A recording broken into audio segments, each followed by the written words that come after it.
What's going on, my fellow fantasy basketball fans? Today, we are going to talk about must add players via the waiver wire to help your team week 6. I'll let you know if some of these guys have long term value or if these guys are just spot starts. Make sure you hit that like button and you are subscribed to the YouTube channel. All right, let's jump right into it. So, week 5 is almost over, and now it's time to move on towards week 6. I've been having a good week 5 this week. Feel like I'm going to win both of my games in both leagues. Nonetheless, I do have quite a few players who are injured, so I am struggling with that. But nonetheless, I am working the waiver wire to kind of alleviate some of the guys who are absent from my starting lineup. And again, that is definitely one of the most important things, being able to either work the waiver wire or make some trades to help your team due to injuries and everything else that may go on throughout the season. So let's talk about a few players who should be able to help you week 6.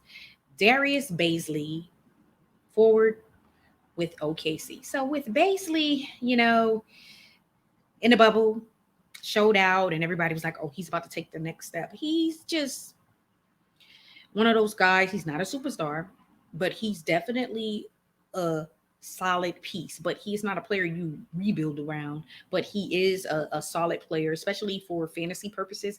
He definitely can help you this week going forward. And he's not someone who's going to start for your team on a consistent basis, but nonetheless, he should be able to help you a game or two. He's rostered in over 35% of Yahoo leagues. And again, all of this information is based on the Yahoo platform. I use Yahoo for all of my redraft leagues, and I really love the platform. So right now, this is my go-to.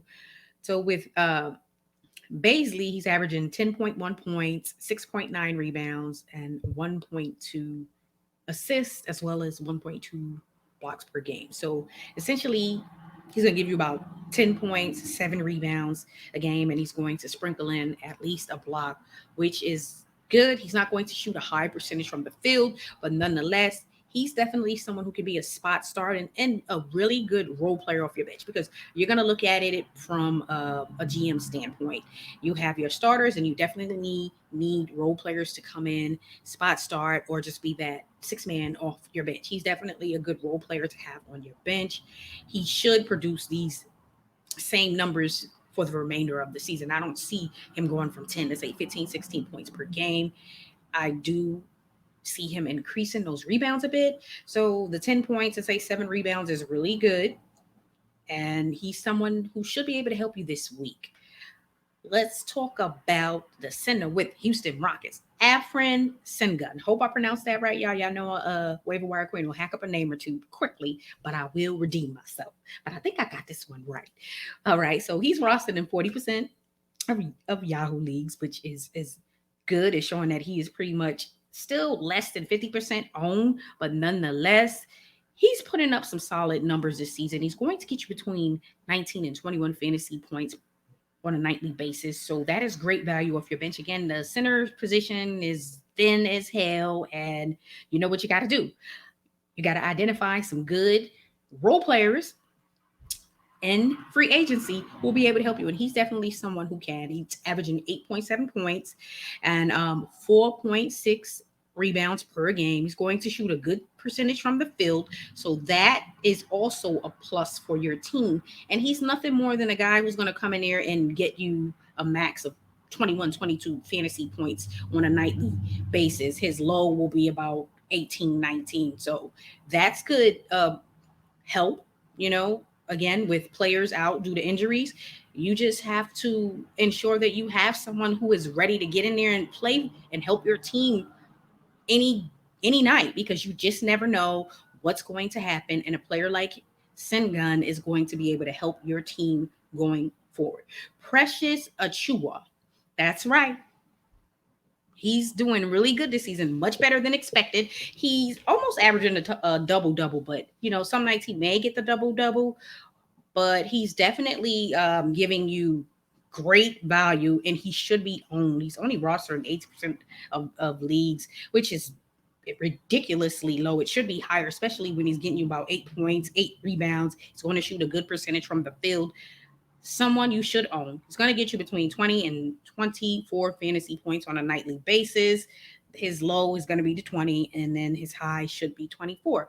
So a player like Precious is someone you definitely should keep, and he has long term value. You have some players on Toronto who are not playing well at all, and he's in the mix. He's playing well. Okay, he's getting you 8.8 rebounds off the bench as a center or a forward, and that is good value because again, with injuries and the center position not being that deep, which he could slide into the center spot, you are winning. Hey, 8 and 8 is solid production off of your bench because you got to know that it's not going to be an every night thing, but you know that if you have to put him in a starting lineup, he's pretty much going to get you at least 8 points, 8 rebounds. Some nights may get you a double double, and if nothing else, that's all you can ask for from a player who's coming off your bench to help your team. Got to think of it as a GM. These are your role players. You may luck up and get a guy who is going to average um, 25, almost 30 points, and he is one of your core players, maybe the sixth man or low end starter. That's not going to happen all the time. You got to be realistic, and that's what we're doing. We're being realistic, and we're making the best moves. Hit that like button and make sure you are subscribed to the channel. Let's talk about Lonnie Walker the fourth. Forward with San Antonio Spurs. He's rostered in 12% of Yahoo leagues. He's not going to do that great every night. He's a spot starter, and he's someone that you use and then you move on from. You know, he's one of those guys. He's not going to do one thing great. He's going to do a few different things and kind of get himself to 18, 19 points. So he's averaging 10.7 points, 2.9 rebounds, and 2.6 assists. So again, he's not going to do any one thing great. He's going to just stay right at a level with everything. He's going to get you some points some nights, maybe a few rebounds to sprinkle in there. So he's a spot start, and he's someone who is not a player that I would have on my bench all the time. I would use him as a spot start and maybe just one night and then move on to someone else because you may find better production, but nonetheless, he can help you week 6. Jason Tate should be rostered at a higher percentage. He's only rostered at 64%. He's been very consistent all season long, and he should be rostered at a higher rate. He's averaging 11.5 points and 6.9 rebounds. That is good value to come off your bench. He's a player that I wouldn't mind having on my bench and looking and saying, oh, I don't have one of my other guys, my other forwards to start tonight, so I'm going to go with him. I know I'm going to get at least 23 fantasy points, and that's a points-based league. He's going to get you rebounds if you need a forward to get you some rebounds in a categories-based league. Nonetheless, his game is more tailored to a points-based league.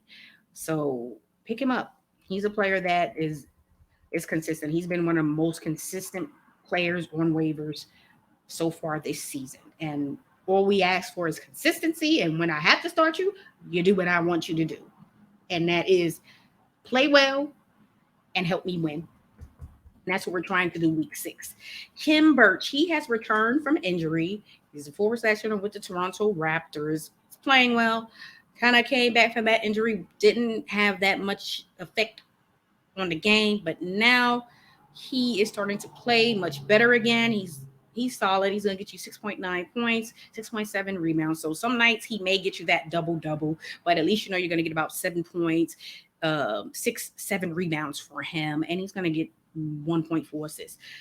Okay, so he did miss the 3 games, and now he is back and playing well. He's been playing solid for Toronto all season long.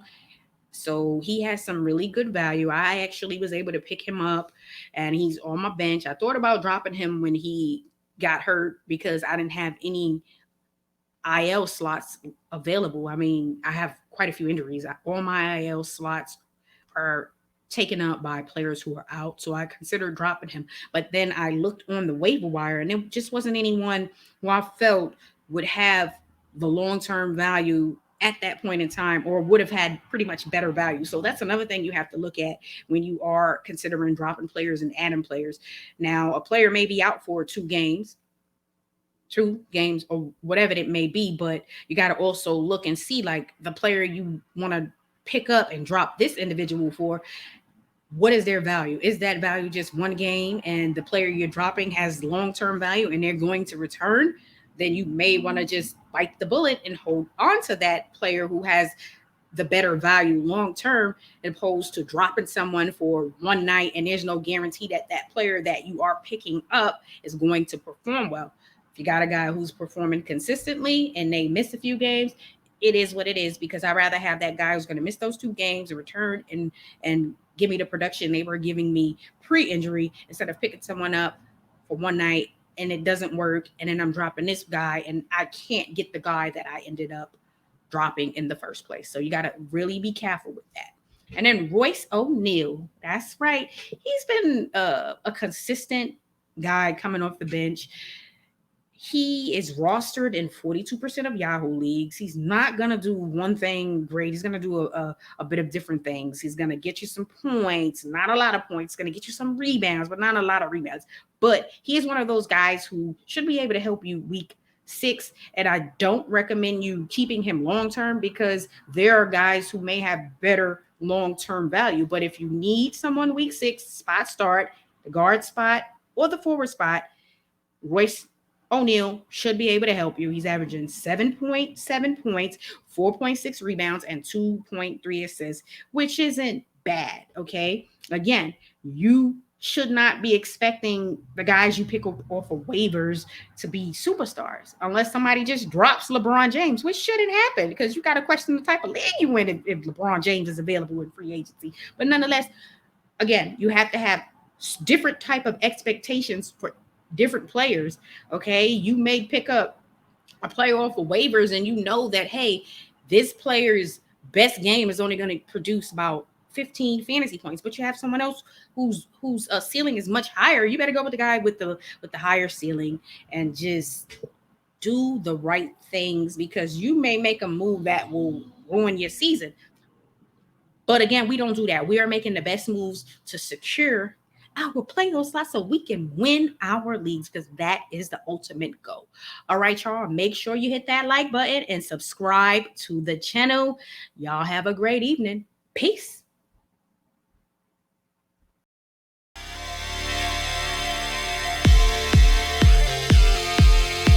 Thanks for listening to The Score Fantasy Basketball Podcast. Be sure to subscribe to The Score for more fun and great advice on how to win at fantasy basketball. And if you've got comments or questions about The Score, send them to waiverwirequeen@gmail.com. The Score.